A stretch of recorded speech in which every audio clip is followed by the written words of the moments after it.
Treksploration.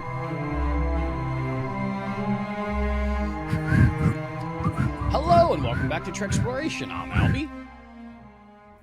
And I'm Chris. And today we are talking about Discovery Season 5, Episode 5, Whistlespeak. Original air date, May 2nd, 2024. Writers Kenneth Lynn and Brandon Schultz. And it was directed by Chris I would say that's Burn. Burn, as in Burnham, as in the Burn. Mm-hmm. Yeah, I mean, he's got a disco pedigree. They had to legally hire him to direct. He's never directed before. He works on road crews. He's the guy that puts that slow and then the stop sign, depending on which lane of traffic is going. That's a good career. Could you imagine? But after that, it's going to be Mr. Burns. I don't think anyone that's named Burn. I'd always get the slow and the fast and the stop and the go mixed up, and there'd be car wrecks. I just have to back away like Homer Simpson into a hedge. In an orange vest, so you'd still see me. You'd still see me. I'd have sunburn all the time. I'm not qualified for that one. For the elements, I'd be, especially in Florida, forget about it. I think I'd burst into flame with a job like that. Those are the heroes, man. I go from the house to the car, and that like 2 minutes, you get burned, and it's like going out on the surface of a planet that you shouldn't be living on.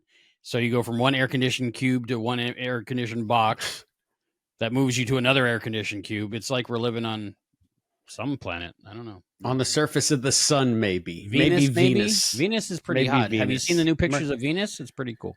I saw like a preview of them somewhere, but I didn't really get a chance to look at them yet. Yeah, you got to click that link. Yeah, and then say I don't want to subscribe, and then you got to go find the real picture somewhere else. Yeah, that's the thing. I mean, you just never know. Never know. Then you got to accept cookies. Why? Everywhere you go, you got to accept cookies. I don't want cookies. I'm trying to watch my weight, my figure. I mean, I do like cookies. They are my favorite dessert. What is your favorite cookie? Oh wow, that's tough. I know mine. I'd have to say now this is going to be very Chris-centric. Okay. My favorite cookie are the oatmeal butterscotch cookies that I make at home. Ooh, mine are very similar. I like oatmeal raisin. That's my go-to. Okay. My second favorite is olive peanut butter cookies, the ones that Serenity invented. They're peanut butter cookies with sliced green olives mixed in the peanut butter cookie dough, baked in them, and she puts the green rings of the green olives in the top of the peanut butter cookie before they're baked, and they just like swirl around it. So, oh man, it's so good because it's sweet and salty at the same time. So good. Gotcha. They're called olive peanut butter cookies, just normal peanut butter cookie recipe, but with green olives. Wow. See, I love green olives. I do not like peanut butter cookies. I don't like peanut butter in stuff. I like peanut butter by itself, but like I don't like peanut butter cookies. I don't like peanut butter on like ice cream, like peanut butter sauce. Like Thai food, I think is gross. Oh, really? Because it's all peanut. Yeah, I just like peanut butter. Peanuts are they stand alone, like the cheese. They stand alone. So I wear the cheese. The cheese does not wear me. Although I lie, I do like avocado peanut rolls when I go get sushi. I've never had that. That sounds good. And a lot of times, what they'll do is they'll put like the honey roasted peanuts in those. What about a peanut butter cup? No, I don't like those. But really? but that is Laura's favorite. Yeah, they're so good. They're like pure joy on your tongue. That's interesting. Okay, everybody's taste buds are different. It's just all chemical analysis. Yeah. Uh-oh, I got to press the button again. Okay, there we go. Okay, Chris, we are talking about Whistlespeak. Would you please read the episode synopsis for us? In Federation Standard, please. Oh, okay. I'm sorry. Okay. The latest progenitor clue leads the crew of the Discovery to a camouflaged denobulin moisture evaporator on the planet Tatooine, where the pre-warp denizens speak R2-D2. Since they can't beam directly into the evaporator because reasons, Captain Burnham and Commander Tilly go native to retrieve the tech and find themselves unwitting participants in a super thirsty, amazing race. Wow. They do speak R2-D2. And you know that reason is tritanium. Is it vaporator or evaporator? I think it's evaporator, right? I guess, because it'd be the opposite of evaporator, right? I guess, yeah, okay. That's what I'm trying to remember Star Wars. So. Yeah. Oh, vaporator. Vaderator. Vaderade. Sure. There's Vaderade is it's the official drink of the Empire, Vaderade. Oh, may the 4th be with you. That was a couple days ago, wasn't it? I think so. Yeah, I didn't get a chance to watch any Star Wars movies I was editing. That's my life. So first super low key, impressions. super low key. First impressions for Whistlespeak, Christopher D. Philippus. I mean, you can maybe tell by the tone of the synopsis that I wrote. I had a tough time with this one, and it's not because of our usual disco hate. I think that we really do come across as disco haters. I'm just having a hard time thematically with this entire season. I don't know what it is that they're trying to tell us. I don't know what story they're ultimately trying to tell for the season. And I feel like this got thrown in there as yet another piece of this puzzle. And because of this piece, now we're going to explore questions of spirituality, I guess. And I'm just having a hard time with any kind of narrative momentum this season. Okay. So this one is felt especially like where we just went into a cul-de-sac. How about you? A warm sack. I actually really enjoyed this episode. I watched it 3 times, and I liked it better each time. And the more I thought about it and watched it and like absorbed it, I liked it more and more. I was very surprised. Wow. Because what have you done with Albie? On the surface, it's not too much. It's not too much of a episode. It's very not very disco-y. But it has some, it has disco in it, of course. But like when I was watching it, maybe the second time, I realized that you could copy paste this episode to the original series, Next Gen, Deep Space Nine, Voyager, and it would fit in any of those. Just substitute some characters. Maybe it's Janeway and Tuvok. Maybe it's Kirk and who would go down with him? Probably Spock, right? Spock and Bones. Bones, yeah, the 3 of them, they'd be racing. But Deep Space Nine, I definitely saw it at Deep Space Nine. And I think a few episodes ago, I said they need to just do an episode where they're just like going up a mountain. And apparently, they heard me a few years ago when they filmed this. It's not on the level of Quark and Odo go up a mountain, but I still really enjoyed it, and it felt very Star Trek-y to me. It did. All right. So overall, I liked it. I enjoyed it, and I liked the messages that were in there. I liked some of the things were kind of weird, but I enjoyed it in general. All right. Well, then I'm going to count on you to lead the discussion based on some of the things that you liked. I'm ready to react because, again, I don't want to be negative Nancy here, but I did have some very specific issues with the script. And okay, let's talk about them. Hold on, let me get a drink. Okay.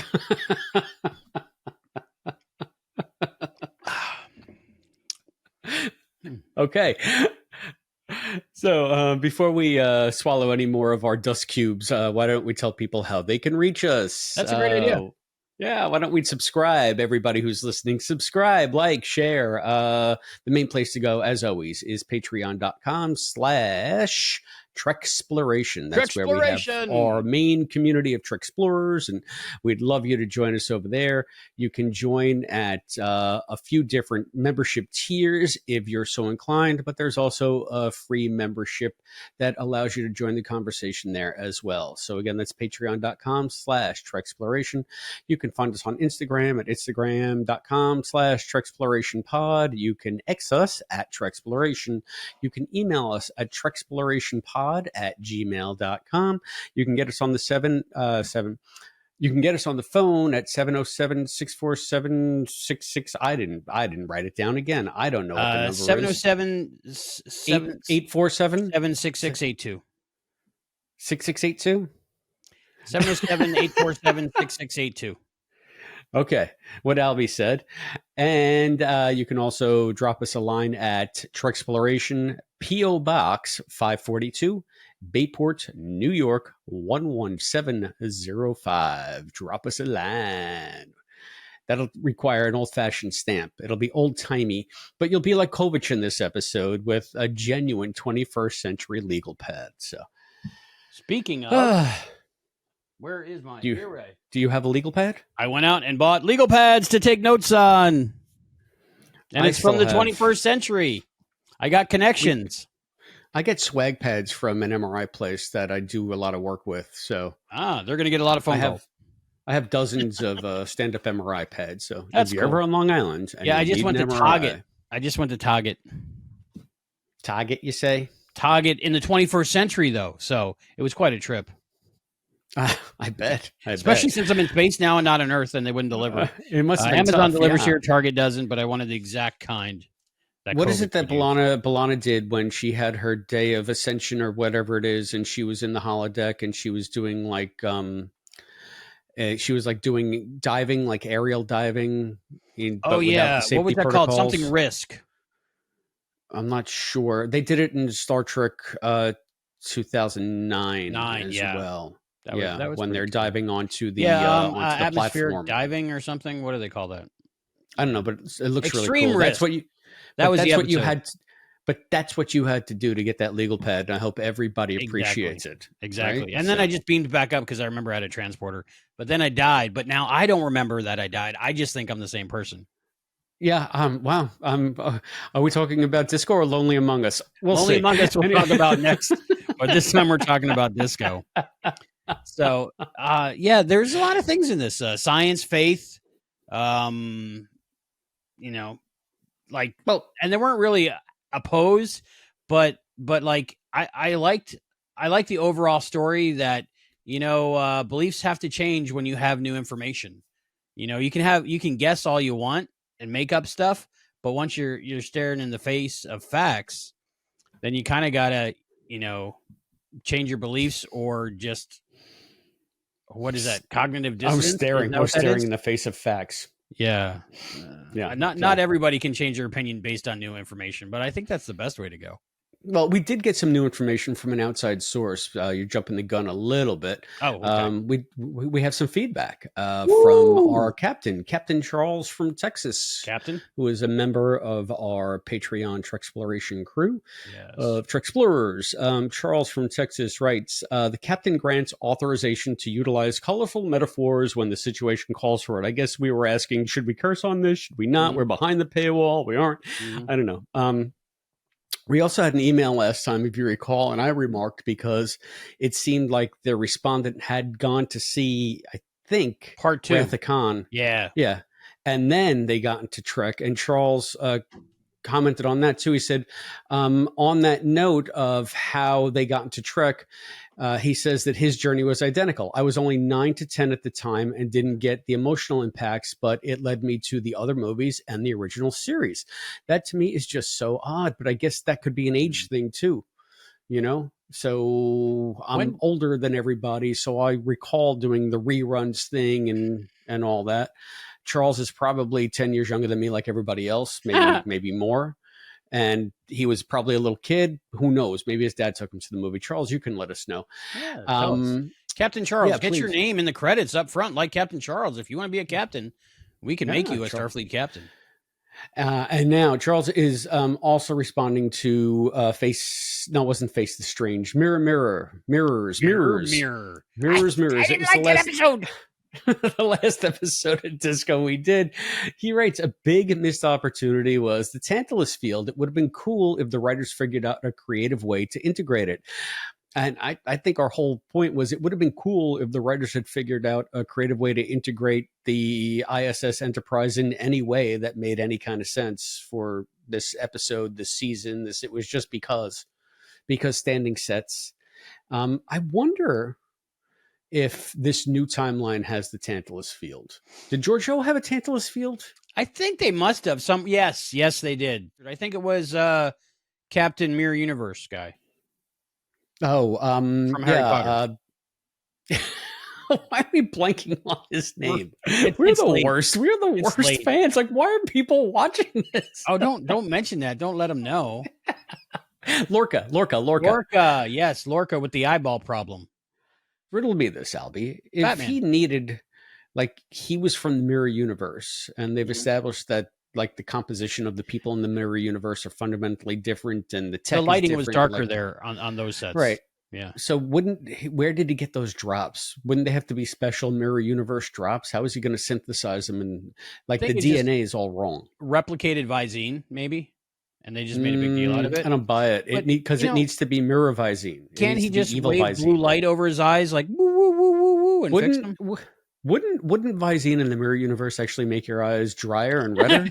it'd be like some kind of sulfuric acid. Ah. Not good. I mean, I always read the Visine before I use it to make sure it doesn't say super glue on it, just in case. Different shaped bottles, but you never know. Wow, you don't want to get some angry people living with you, huh? Don't. Nobody likes me. It's a long story. Keep your head on a swivel, man. Yeah, I do. Somebody's always looking out for my command. They want to kill me and take over my ship. And this is just a space station. You've seen it, right? It's just floating out here in this red nebula looking thing. And I'm not trying not to bother anybody, but everybody's always out to get me. What do they want with this place? It's a box in space. I don't know. Maybe they're little baby space creatures in the nebula, like season 3 of Picard. There's a lot of stuff going on. Or maybe you're living. So Star Trek 2, what year did that come out? 82? I think 82, maybe 83.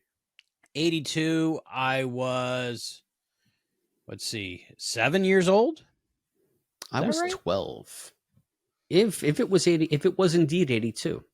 Let's take a look. Yeah. I don't think I saw that in the theater. I think my first one I saw in the theater as a first run was Star Trek 4, the one with the whales. And that was, I think, 86. So by then I had been watching the original series for a few years. So, and I don't think I watched them in order. I think I watched 4, and then I went back and watched all the VHSs, and then I watched 5 and 6 as they came out. 1982 film, yes. 1982, yeah. It was. I think I saw a documentary on 1982 films, and that was like the film of the year, obviously. All right. Well, yeah, but I could see Wrath of Khan making people go back and watch Star Trek, because I mean that's a good movie, whether you're coming at it from experience with Star Trek or not. I believe that might have been the first Star Trek feature film that I saw in the theater, because I do remember watching TMP both on TV, and then we rented it from the video store, and it was like the special version that had like Elia's theme in the beginning.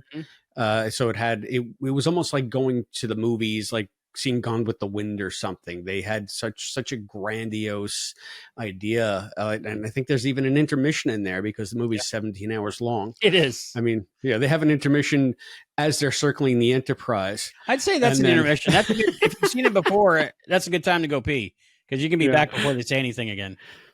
It's one of my favorite parts of the entire film. Yeah, you don't want to miss it. That's the only problem with seeing these re-releases in the theater. But if you've seen them a bunch before, you can just pick which part you want to miss.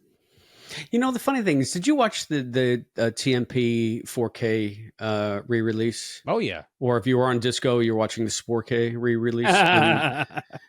Yeah, I watched the DVD one that they did, and then they had to redo it all again to get a 4K one, because they only did the special effects in I think 1K, something like that. Something silly. I'm talking about the one that they released on Paramount Plus about a year ago. Yeah. I watched that. Yeah, I watched it. That's because it was the director's edition 4K release. But they had to redo the director's edition, so they did it twice, because there's a DVD of the director's edition, which is only $40. Right.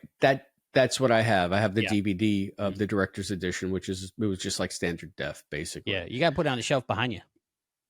Oh, it's downstairs. I'll go get them at some point. I'm still got my Quantum. I haven't redecorated. I'm busy. I'm a busy guy. Next time on Treksploration, look out for Christopher D. Philippis's DVD. Yeah, I have the whole thing. I think I have the entire first 6 of all the TOS ones. I bought a DVD collection, and that's a nice one. I bought it because it's because I had just gotten a DVD player, and they had the director's cut on DVD, and I said I've never seen it outside of I don't remember if I'd even seen it, quite frankly. It was like a 12. Was it the director's cut? Yeah, the new with all the new special effects. So you get the CG statues on Vulcan and stuff.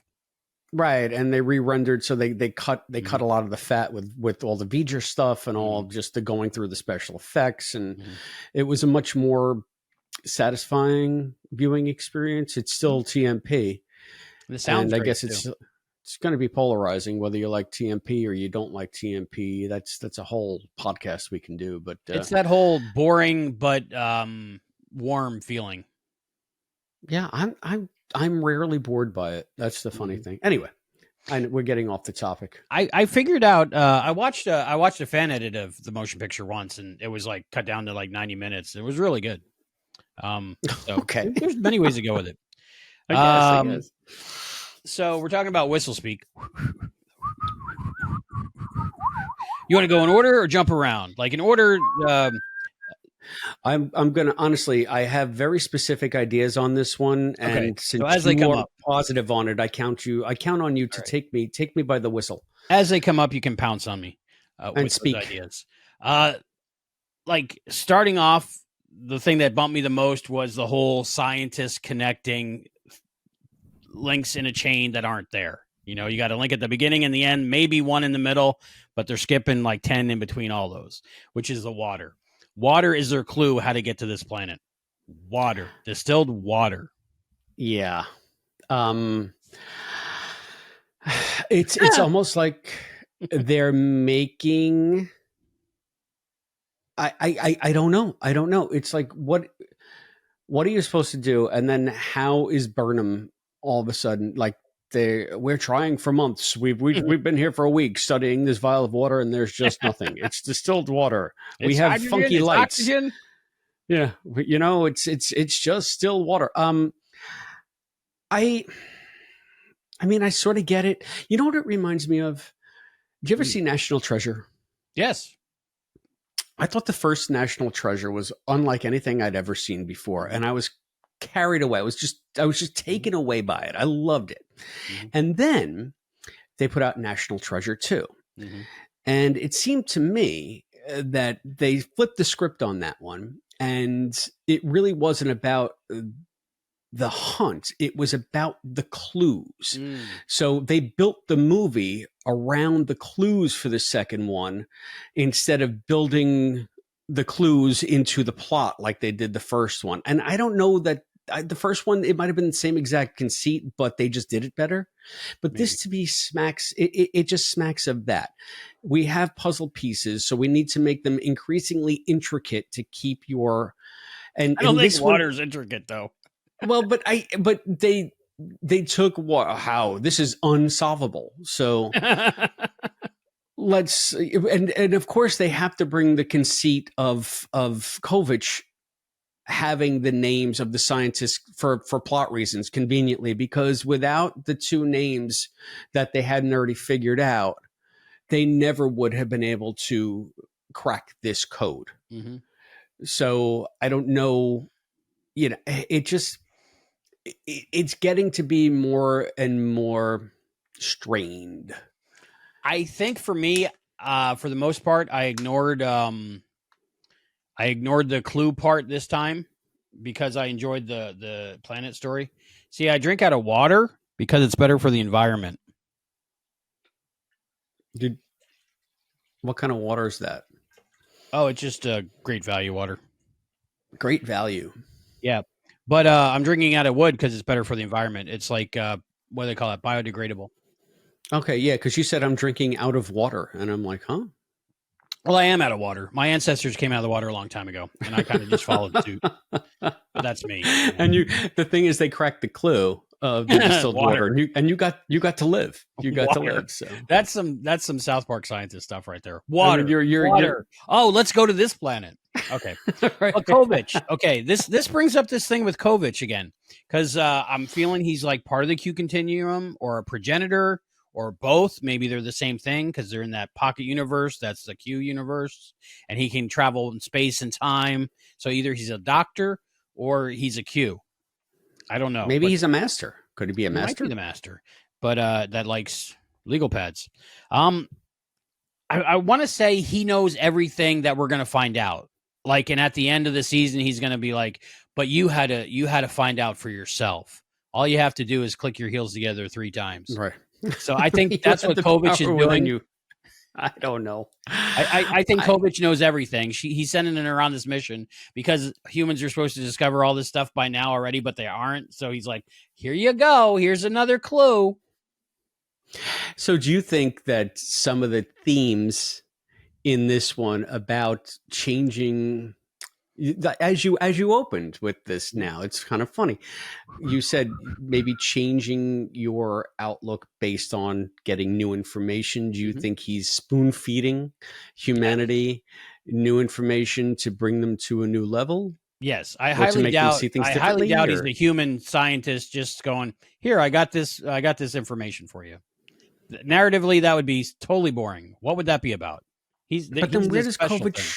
where does Kovic come from? So like, how does he get ingrained? I guess if He's a some progenitor. kind of Q. That evolved into a Q, and that's where we find the backstory of the Q.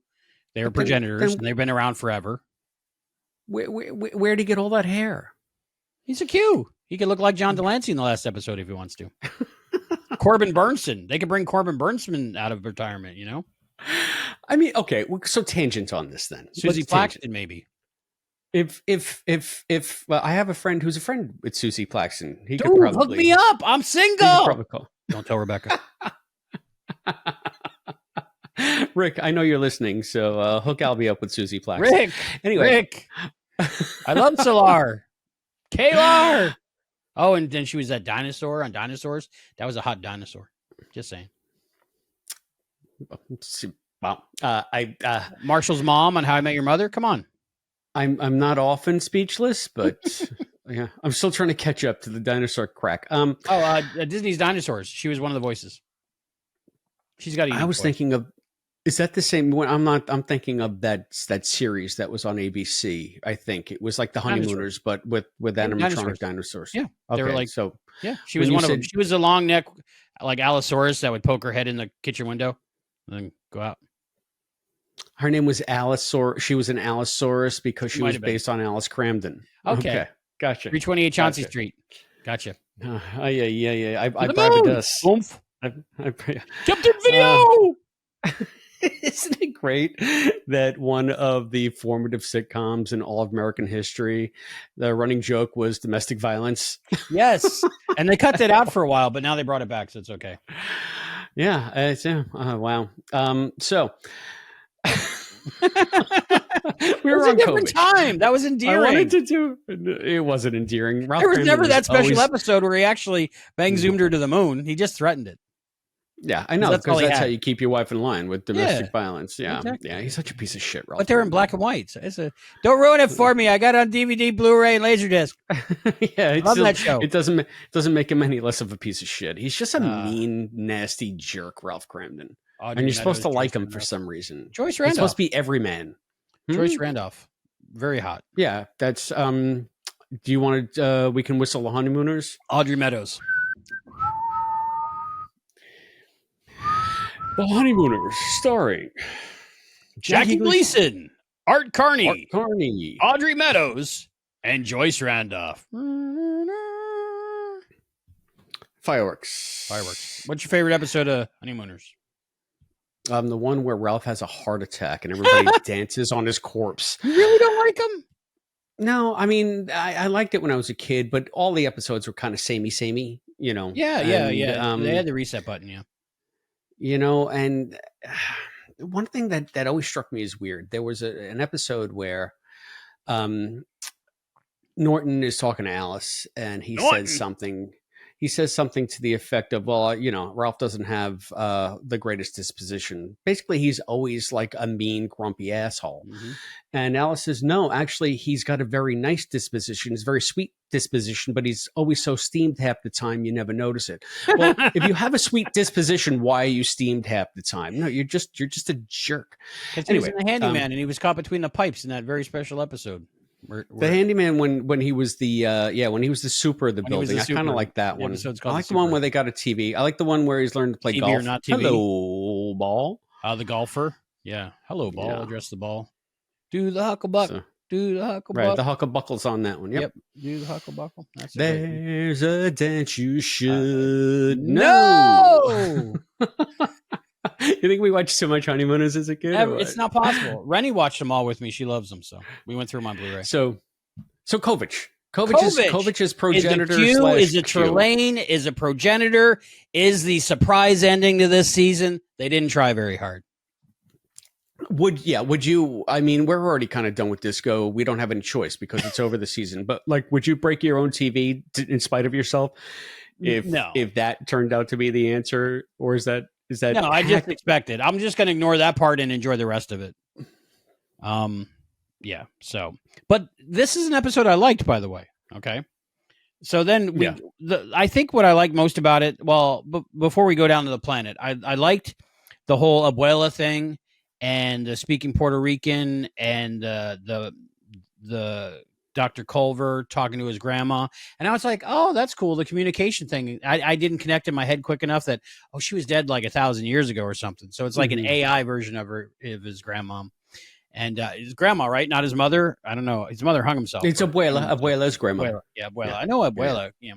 And I know a lot of Spanish, and that's very similar to what they were talking about. I think the Puerto Rican is that different. I'm not sure, but I understood what they were saying. So I appreciated that because so often there's monocultures, including Federation Standard. Everybody speaks English all the time. So it's nice when you hear, some Earth languages still surviving because Earth is not a monoculture. And I don't think it will be. We're the only planet in the galaxy that's not. Right. According to Star very, Trek. very rarely do you hear Spanish, right? Maybe I think we did in Picard from the captain of that from ship. the La Serena. Rios. From Rios. Yeah, so here and there, but you just hear different languages, but you don't hear it often. So I really appreciated that he was still bilingual. So that was cool. I like the idea of talking to an AI version of long gone relatives, friends, things like that. It makes sense. Yeah, I'm wondering, he would have to program that because I would think that there wouldn't be very many records surviving of just normal people, everyday people who aren't, say, like a Picard, right? Right. So, I mean, where does all of this detailed information come from? Where does he have a couple of pictures? Does he have some hollows that he took? My best guess is like the ship, the disco had all the information available to it at the time. That would be like on the internet they downloaded, and it's like on a local copy. And so there's a lot of communications and records of whatever she was doing. But I think part of the technology was it was supposed to reach into Culber's brain and pull out the memory of her and make that real. And that's where sort of where I was going with that because, I mean, they use this super high tech science that's almost magic again to discuss or to at least introduce idea of I'm not going to race anymore. Of what? I'm not going to race anymore. I had to drink. I was thirsty. Oh God. to introduce the questions of faith because that's what basically what Culver is he's talking about. Am I having a moment of faith here or whatever? And did that strike you as odd for Star Trek? I think when people go through emotional crises, like he's been doing since he came back from the dead, and anytime anything happens to him, and what's this ritual called from the symbiote that was in him? That ritual, that symbiont that was in him ritual. It was rough for him, and I think it like affected him differently because he's a zombie. So he's having some kind of emotional trouble, and a lot of like our brain. Human brains like to make things up to make things okay. Like we come up with the answer and then our brain has to imagine why that answer exists. And a lot of times that's God, religion, spirituality. So basically it's a bunch of hooey, but that is part of the human existence. And it's a coping mechanism and it's a way to, it's a way for your brain to keep functioning when if you just are strict logic based, it wouldn't because you'd be caught in a loop and explode like a computer talking to Captain Kirk. Well, but see, now you're getting back to Kirk, and this is what I was kind of getting at. The whole secular human slant of the original series, unless the network forced them to, put a mention of God in, like we find the one is just sufficient or whatever. Like religion was always God. That was always a weird line for me. I was like, what? Did they watch the rest of the series? I'm only Yeah, 7. Right? exactly. I So, can but figure this out. religion was kind of an anomaly on the show, Yeah. and when they did discuss it, it was always an abstract. Like Mhm. we've outgrown that. TNG Mhm. carried that on. That was part Mhm. of Roddenberry's whole deal. Mhm. And it wasn't until I think Disco came on, I think the second season, they turned Pike into maybe not a spiritual person, but someone who is versed in spiritualism, because didn't they say his dad was a minister or Oh, I don't something? remember. I should go I through it again. believe that they introduced Pikes, and they had a whole episode. I think it was one of the first ones. They went to the Beta Quadrant, if I Mm. recall, and they went to. It was the first one that featured like a Woshicon, as you know, more than Oh, just yeah, on that face on the church. Yeah, bridge. they went to the Yeah, and church. they, Yeah. the church, and they had the people that were stranded there from Earth, and it was a whole science versus faith, and it was a very well written episode. It might be the best episode of Discovery, in my That's a good opinion. one. Yeah. Um, but it tackled the the ideas of faith. And then I thought, okay, that's different from what we saw in TOS, but this takes place 10 years before what Mhm. we saw in TOS. So Mhm. maybe they're ever evolving, or maybe Pike's a throwback, or I don't know. But now we have someone, I guess Culber's still of that era. I just think of them as in the 32nd century Mhm. now. And I think that all religion to them will just be an interesting exercise in philosophy. Mhm. So for Culber to start thinking in terms of spirituality Mhm. takes me out of Star Trek. We keep saying, this is what bumps me. This is what bumps me. Mhm. To have open discussions of spirituality and supernatural moments Mhm. seems to be at cross purposes with the messages that Roddenberry was putting forth in the original series, and that carried over into a lot of next gen. I think that we got more of that in DS9, but Yeah. it was all allegory because of the prophets in Bajor. It wasn't us. It was aliens that believed in that. So then we could discuss it, classic science fiction, Mhm. in other words. So I just don't know where I stand on exploring this so heavily in a Star Trek milieu. I'm not saying that it shouldn't be explored. I'm just saying that I'm not sure it's bringing it in a way that I can reconcile the two. I'm gonna give it the benefit of the doubt until we see the end of the story, because I'm sure by the end there'll be a scientific explanation why he's a little cuckoo right now. Um, but it's interesting to explore it. Yeah, when I think of spirituality, when I think of religion, I think immediately Deep Space Nine. That was one of the things that Mhm. bumped me about Deep Space Nine was all the religion. I'm like, oh God. But the rest of it makes up for it. But Kai Wynn, whenever she gets on there, Kai Opaka, I'm like, ah. Well, the thing is, Kai Wynn was supposed to be a force for evil. Mm. She Religion, came out exactly. as an antagonist. Yeah. Mm. So I mean, it was a commentary on religion to have a religious figure, and it's one of the better Keiko episodes. Mm. But then you realize what a monster Kai Wynn is, because she's going to Mm. blow up a school. Yep. So spoilers. We'll But get there. I mean, if that's not a commentary on unbridled religion, I don't know what is.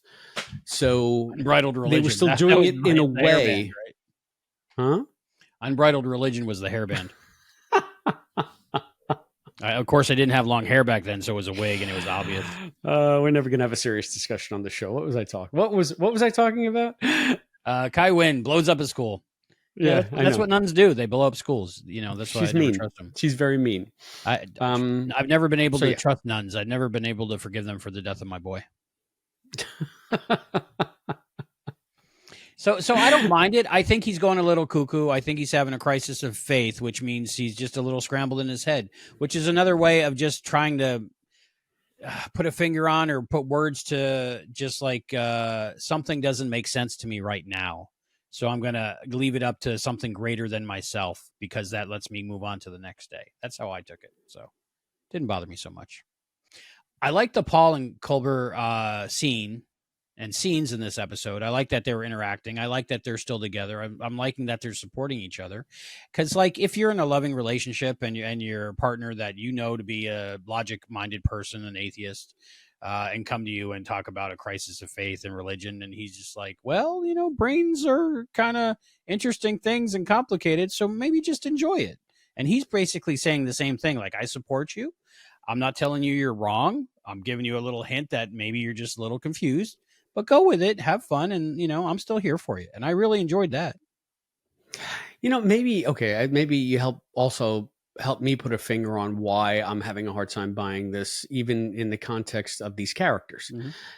Forget the whole the broader Star Trek universe and message. I can't. I don't see that big of a change in Hugh. Like, he's just talking about how profound this was, but he's not manifesting it in any way except for saying, I feel funny. Like, I think that if he was having a real crisis, or if it was, I think there would be something more profoundly or fundamentally different about him. And it doesn't seem to be. He just seems to be shaking his head saying, boy, that was weird. And we're building an entire arc on him saying, wow, that was weird. The last episode with Tilly, that discussion definitely was that was weird and it had no substance to it. This episode, I think it had more substance to it because it focused more on him trying to figure out what was going on. And but then did it contradict itself? Because that whole thing with the abuela, I thought it was going to be because she had faith or whatever. I thought it was going to be like look to your roots, look to your base, look to the people that helped you become who you are, so that you can be grounded again. I saw that. But then they flipped the script and she was like, why do you think you can understand the spirit if you don't understand the body? I taught you to be a doctor. So it's almost like they subverted the expectation there. And that's why he went to Paul to go look at his brain. I kind of like that bit about it, but then what's he looking for with his grandma? If he's having a crisis of quote spirituality, and then he's speaking to her, wouldn't it be because he wants some spiritual insight? No, I guess not. I don't know. I think since the technology that was reproducing a hollow of his grandmother, his abuela, was him talking to himself in his brain. So he's talking to his memories of his grandmother because she was very emotionally supportive for him. Like, I know, my personal history, and I went through a crisis of, well, I wouldn't say faith. I'd say a crisis of life, a crisis of existence for many years that you helped me through. And during that part, like I'm a staunch logical atheist. I don't believe in mumbo. I don't believe in jumbo. I don't believe in anything that's unreal or supernatural. But in those times when I was struggling, I did talk to the memory of my dad because I know my dad so well that I know what he would say to me. So basically, I was talking to myself, like, but picturing my father and saying, Dad, what should I do because of this? And because I knew the man so well, I could kind of guess, like I could AI predict what he would have told me. And it was comforting. It was comforting to have a connection to somebody that was supportive of me, because there's only been like maybe one person who loved me unconditionally in the world, and that was him. So so for me, I could see in this episode him going to his abuela, because I don't know about his parents and how that all worked out, but it seems like his abuela was very important to him. So I could see when you're struggling and you're trying to make sense of things, because a lot of times, like I'll have, especially back then, I had contradicting ideas of what happened, what's happening, and how do I get out of this situation. And I would always be going back and forth in my brain. And part of that was when I was missing my father, I would talk to the memory of my father. Other people that are religious would talk to a ghost of their father in the clouds or whatever.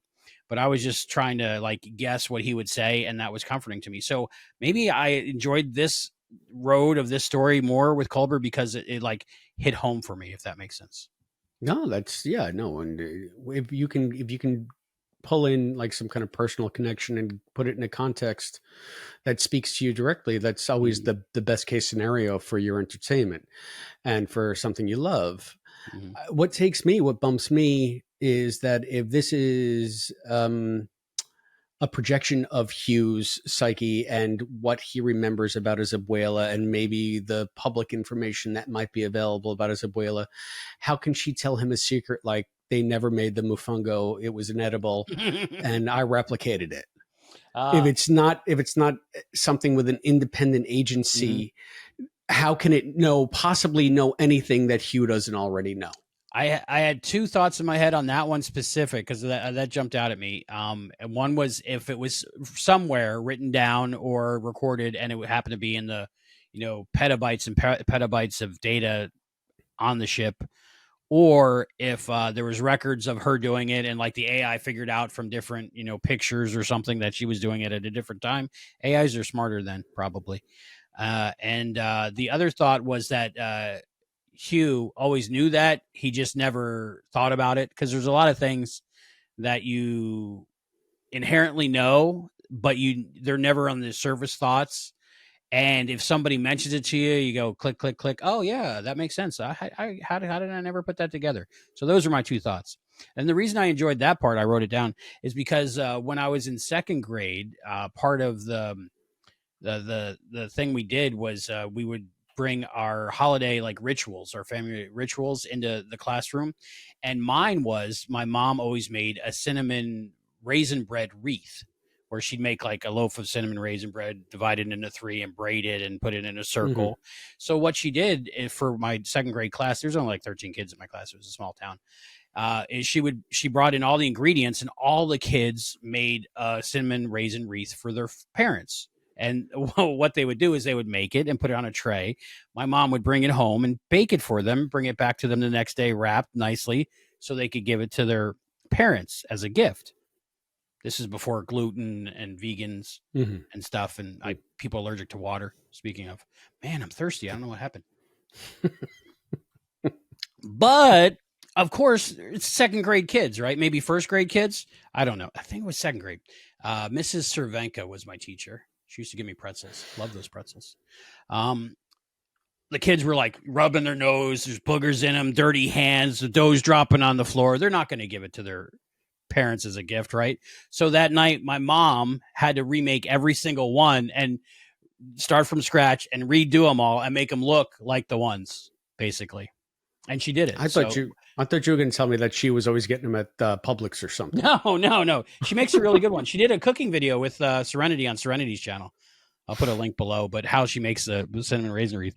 But I was like, oh man, that's so cool, because that's what happened to me when I was a kid. My mom had to redo all those cinnamon raisin wreaths for everybody in class. Spoilers for those people I went to second grade with. You didn't make those. Man, you just blew up somebody's spot. Yeah, that was their memory, and they knew it all along. But until I said it out loud, they weren't sure. Well, I don't know. It reminds me of an anecdote that someone in a cooking class. I was taking a cooking class once, and like the traditions that you have of how you're supposed to cook something, right? And they were talking about how they would make a certain kind of roast, and when I was learning this, my mother taught me, and this is how you have to do it. You have to cut the end of the bone off the roast. That's an essential part of the process. And then I went back and I talked to my grandmother. My grandmother said, yes, my mother taught me that. And it's just how you do it. And then I went back and I talked to my great grandmother, and she said, yeah, the oven was too small. And but it just became enshrined as like this tradition. But if the grandmother's not there tradition to talk to, so I get it. I understand like the importance of that and the fact that it can be subverted. I just don't understand how, unless they have replicator records from millennia ago. Computer could have just been making it up for her home. I don't know. Yeah, that's true. Yeah, I've heard that story before about the bone and the roast and the pan and thing. The way I heard it was the pan was too small or something.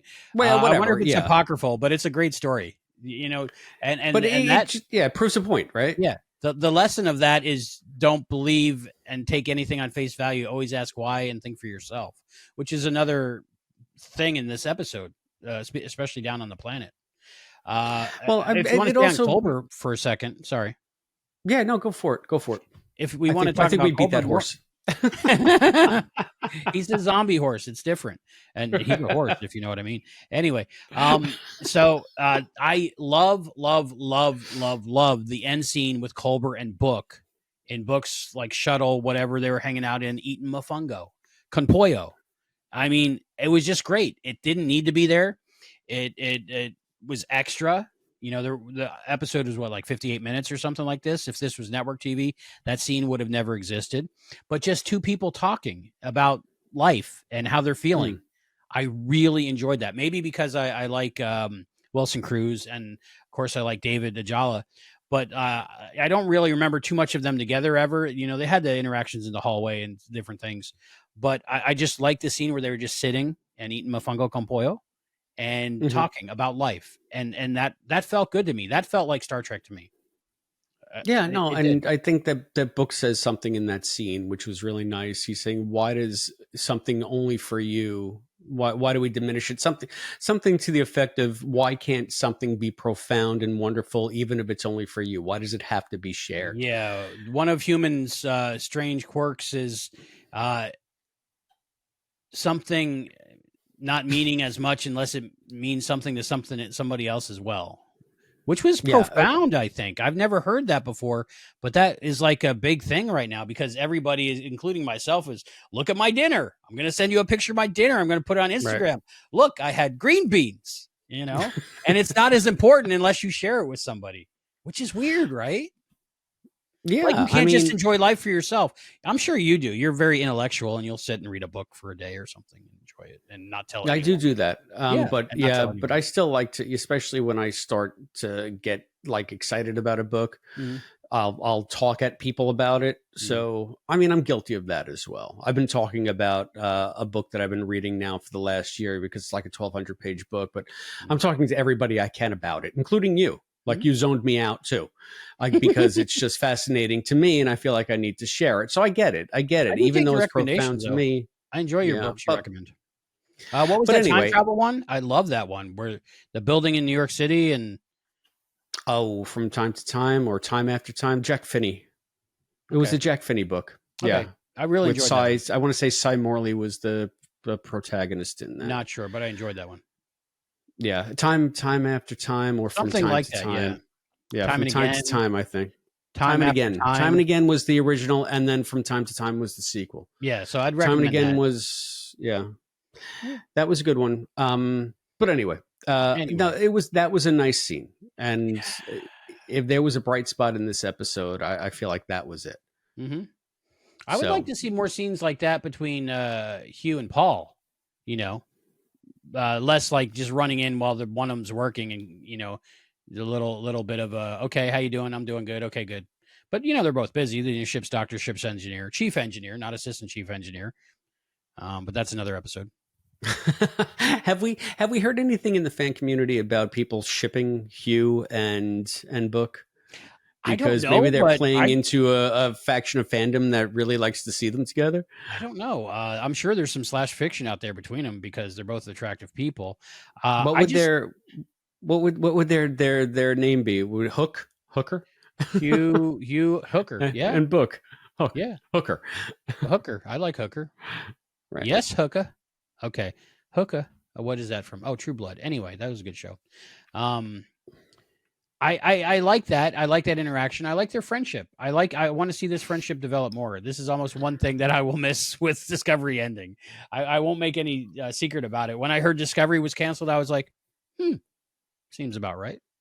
I was not I was not signing petitions. I was not complaining on the Nope, internet. And if you notice, nope. the whole internet was just like crickets. Nobody was like, "No, don't take our Discovery." We were all about like, "Okay, that's about right." But I'll miss this Sounds book and you thing. I really will. I'll miss book in general. well. So I'll miss I'll miss maladjusted Kelpians somehow yeah, destroying the universe from a it nebula happens. of some kind. Yeah. That is him. Anyway, Okay, down to the planet. Down to the planet we go. Okay, so they figured out that over only the this river, planet into has the water woods. out of any Okay, planet with all I humanoids that have are mostly water. yes, yeah. I have a lot of logical issues I with got a this lot of problems with you entire thing. people. Okay, you Okay, start. so You say bad things, I'll say good things. That's how we'll do this. all right, all right, all right, all right, all right, all right. You ready? All Yeah, right. I'm ready. This denobulan dude, Mm-hmm. scientist, Flocks. he's building these vaporators, water collection devices, water producing, cloud seeding things Silver iodide. on the DL. Mm-hmm. Have you noticed that these are like massive landscape dominating mesas? Mm-hmm. What did they just pop up overnight, perfectly camouflaged as vaporators, and the locals didn't recognize that there was this huge thing that wasn't there yesterday? My guess is he put them on mostly unpopulated parts of the planet, and specifically, they put them there when people weren't there. So that might have been migratory tribes or something like that, or this is one of the reasons why they created like a God's image and religion, is because that mountain wasn't there yesterday, and they don't have technology to understand why a mountain would suddenly be there. Or maybe they just got really confused, like in Homeward. Was that the episode with Worf's brother where like they wake up on another planet because of transporters? They wake up on the holodeck. Yeah, but then they go to another planet, but then they got funny noses. All right. So, I mean, that was my first. I guess I can buy that. If maybe there's desert regions in the planet that are sparsely or unpopulated, but there's always going to be people. No matter where you go on this planet, you're going to find people, nomadic people that live in the deserts, people that live on the tundras. People, maybe Antarctica is the sole place where you'll probably be all right building something like that for a while. Pyramids, but even the polar ice, like the ice cap up north, it's not safe from people. I mean, people, even nomadic peoples that don't have like airplanes or motors, they still somehow manage to get around. So these things were going to be new to some people somewhere at some point. You'd think there would be some kind of legend around them or something like that. But no, they were just always part of the landscape. So it struck me as a very forced way to once again get this clue into the show. Like, this does not seem to me to be a logical thing that a Denobulan scientist would do 800 years in the past to help a planet get water on the DL. It strains my credulity. It strains my credulity. What I had to do, my brain had to fix it. Like, logically it's broken. My brain had to fix it. My brain had to say, ignore the clue storyline to enjoy the rest of the episode. Okay. I mean, but then then why are we watching? That's true. But I could see it happening. I could see like scientists going, they're going to die if we don't help them. We should just help them. Okay, it has to go in this pattern. Okay, scan the planet. Where are people not? Okay, put it there because nobody's there right now. That's another question I had.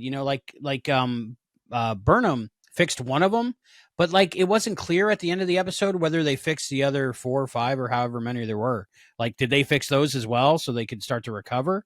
I know they taught the locals how to maintain it, so maybe that's part of that. I think that they said that they were fixing them all since the cat was out of the bag anyway, so why not? And I mean, that's that whole breaking the Prime Directive thing is something else that we have to discuss. But I'm still on this society now. What was the name of the planet? Helno? They're the Harlem Knights. They're the Harlem Knights. Okay. That's the alien name, which is weird. Harlem Knights, right? Ha ha ha! Harlem Knights. True story. Eddie Murphy was supposed to be in Star Trek 4. I know. Anyway, the one with the whales, but Gillian Anderson. No, not Gillian Anderson. Gillian Taylor. Gillian. What's her name? Gillian Michaels. It was Dr. Gillian. You're talking. That was Catherine that Hicks. was Catherine Hicks, but Gillian. I forget her last name. Yeah, maybe it was Taylor. Or Kirk. Depends on. We're bad Star Trek fans. Yeah. But big Star Trek fans at 2 a.m. So tell me about this. So now they're talking about, Compere, the great mother Compere had to, get the water from the tower, and they couldn't drink the water. And that's why we have the thirsty race every year to show our devotion, because we need to go up there and sacrifice ourselves so the rain comes. You're telling me, first of all, how is it logical that they need to go up into this chamber that is quite obviously somehow constructed into the side, into this this hill. So already it's some kind of weird technology that they don't understand, but they see it as something godlike and natural. That doesn't make sense to me. And you can't tell me that there weren't years where, you know, people know what happens at the end of this race. We were in the dark so that we could have the reveal at the end with Tilly being in danger. But everybody goes into this race knowing full well that they're going to be sacrifices if they make it. Are you going to tell me there are some years that I got to think nobody stepped up? Yeah, I'm not feeling it this year. No, I don't want to die this year. No, I got a baby on the way. No. And it was going to rain anyway. Right. So it's strange credulity that maybe they're doing this for a century or a couple of centuries as the thing is breaking down, giving themselves up as sacrifices to bring the rain, but nobody ever skipped a year ever. And the rains came anyway. I just don't buy it. My thought on that is they did nothing but go in that room and die. They didn't need them to like press a button. They didn't need them to facilitate the rain in any way. They just had to be in there. What? My thought is if the whole like community was only built on those 22 background actors, then it makes no sense. Yeah, 1 year nobody's going to run. But if there's thousands of people, there's a lot of religious people out there that do crazy things for their religion. Look at the Mayan people. Have you been there? The Mayan temple where they sacrifice people? Okay. So I'll give you that. Okay, 100%. They make it this insanely arduous task to get up there. You're going to tell me that there's not years when everybody just tapped out because they were too thirsty?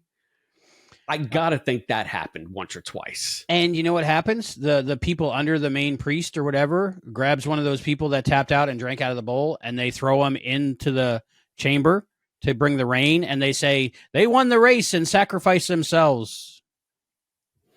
Now you're getting where there is organized religion, there is always corruption. Well, I look at it this way. I mean, I understand that this is really a question of allegory. And when you say that this one fits in more with a TOS feel, it's because it's much more of an allegorical rather than logical story. Yeah, maybe. Because it's sort of about the power of faith and the power of ideas. And again, that's something that they were talking about with Book in previous episodes. So they're hammering home some of the same themes, and they're doing it in a much more traditionally Star Trek way. I guess that everything else in this is so based in some kind of tech to tech and some kind of logic that when you get sort of these throwback episodes, it bumps me. It knocks me out of it because it just doesn't feel like disco. It might feel like Trek, but it doesn't feel germane to this show. Okay. Yeah, it doesn't feel like it goes with this show, no, but maybe that's why I like it as a good episode, because it's not doing the whole end of the universe. It's actually, they're taking a side quest and I'm enjoying the side quest and the character interaction. I think what happened was when the Denobulan made this thing, it was kind of almost like a first contact situation where the Denobulans made contact with the tribal leaders or the governmental leaders at the time and said, look, your planet's dying. We're here to help. And then the leaders, like, our people aren't going to understand that. Like, I kind of understand what you're doing and helping us, and thank you, but we're going to have to tell them something different. And that's where this religion came from. That's a lot of backstory, man. Yeah. I did a lot of work in my head. Yeah. I don't know if I buy that. I don't buy it. Like, that's what would logically happen, I think. No, I think that they just woke up in giant towers where they're making it rain. But some priest had to know how to use it and what to do, right? No, apparently no, because they were all automatic. They said this tech is going to need periodic maintenance, but it's all plug and play. The priest knew how to do the first contact thing where you jettison the deflector dish. Yeah, that was pretty cool, right? Yeah, he had to know how to do that, so they had to have some kind of knowledge passed down to the leaders. Okay, all right. So I don't know. I don't care. I mean, but I'm saying I enjoyed it. Okay. A lot of things for me, but like I'm going to give it a good score, but it's going to be a disco good score. You know what I mean? Which is curved. So it's qualified. Curved. It's qualified. Yeah. But let's see. Let me look at my paper. Adira on the bridge. That was an interesting Ugh. little side thing. No, it wasn't. You know what? I've made this complaint before. Okay. I watch Star Trek to see people who are extremely competent do good things, not to see somebody stuttering and unsure of themselves and, like, don't look at me and ready to run away when they're in the middle of a task. That's not what Starfleet's about. And I know you want Adira to speak to a certain portion of the audience who might be feeling that way as well. Yeah, like myself. I always feel, imposter syndrome, like I'm that inept individual that everybody hates all the time. Well, I'm sorry, they're just not entertaining to me. I enjoyed it. The only thing that bumped me about it, though, was like basically relaying like the user's manual to Burnham down on the planet, which like they could have just sent her a PDF on her ocular tricorder or anything. But it was like it. But then I thought, this is the third time I watched it. Star Trek is meant to be watched many times, which Paramount Plus doesn't understand. Because you go to click on an episode and it'll play the credits. It's like, no, obviously I watched it. Go back to the beginning. I'm watching it again. It's Star Trek. But I like that they gave Adira a task to do that. It wasn't life or death in the immediate, and it was just relaying information. They're easing them into it, and it's because I've seen some stuff online where they say that they shouldn't be there in such a crisis situation, so inexperienced. But to me, what I saw was them easing them into it because it's just relaying information data that they could have just sent down to Burnham. So it was kind of like welcome to the bridge, but if you mess up totally, it's still going to be okay. That was my third view. Yeah, I guess I just don't care about the character's journey. So that I admit it could be an entirely Chris problem, but I still find it problematic because it's just not an interesting story beat to me. Okay. Which is why it would have been cut out if it was a network show in 45 minutes or something like that, 44 minutes. But I like the little character stuff, the non things. So, and it's a shame because it's a character I think could go somewhere eventually, but we don't have any time left. You know what? And I think it probably also has to do with the fact that I just fundamentally don't like the character that much. I just don't find the character interesting. So again, it could be a Chris thing. Mileage may vary. Now that they're broken up, I like them much better now. Brings up another thought in my head is I like that this planet had 3 genders, and then that this person we were following on the planet, the child of the main priest. I don't have the names written down, but they were called them in the episode, which I thought was cool. So yeah, and it was just a natural, organic part of that world. So I really like that. They mentioned on the ship that it's a planet with rich culture and 3 distinct gender identities. And it reminded me a bit of what Data said about Andorians when they introduced them on TNG for the first time, that Andorians had 4 genders. And then they played on that in some of the DS9 relaunch novels. One of the characters was an Andorian, and they had a whole thing about how the society was reliant on all 4 genders to procreate and to make sure that they were able to propagate, and the society was dying as a result.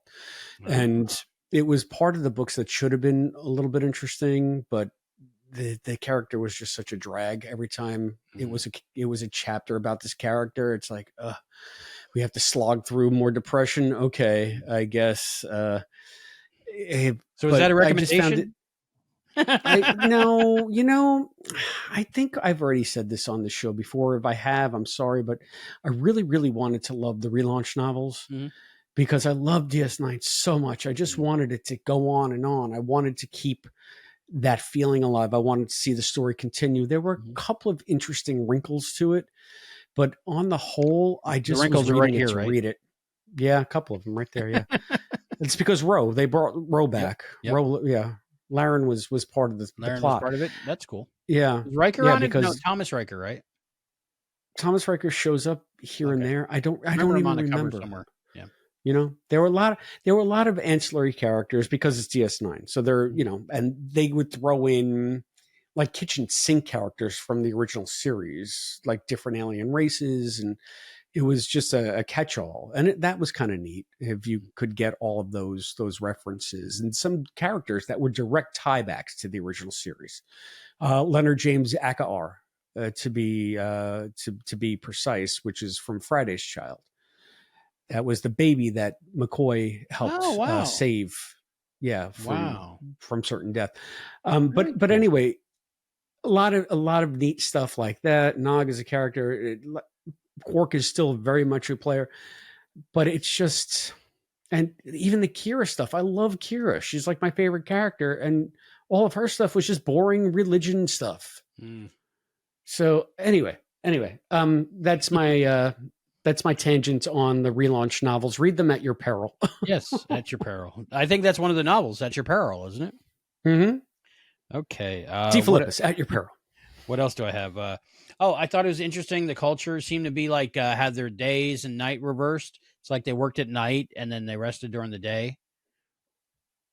I didn't really notice that. It just seemed they were traveling at night. I don't know. To me, it seemed like it was like they were a nocturnal society, but I don't know. Okay. That's what my brain got out of what they were saying. You know why? Maybe because the whistling, you thought of echolocation. Maybe.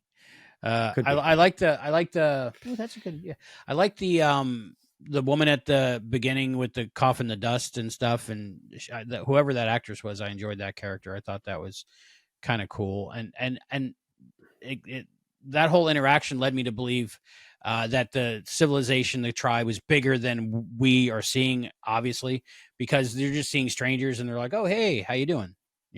So that must happen all the time. I think that character was there as an apologist for Burnham breaking the Prime Directive.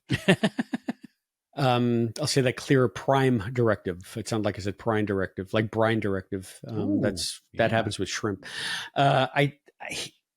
I like that character because it was one of the only interesting characters on the planet side, and that actress was very charismatic. So it was like the Abuela, the actress who played the Abuela, was also, when she was on screen, it got very interesting. So they had, some good presence there.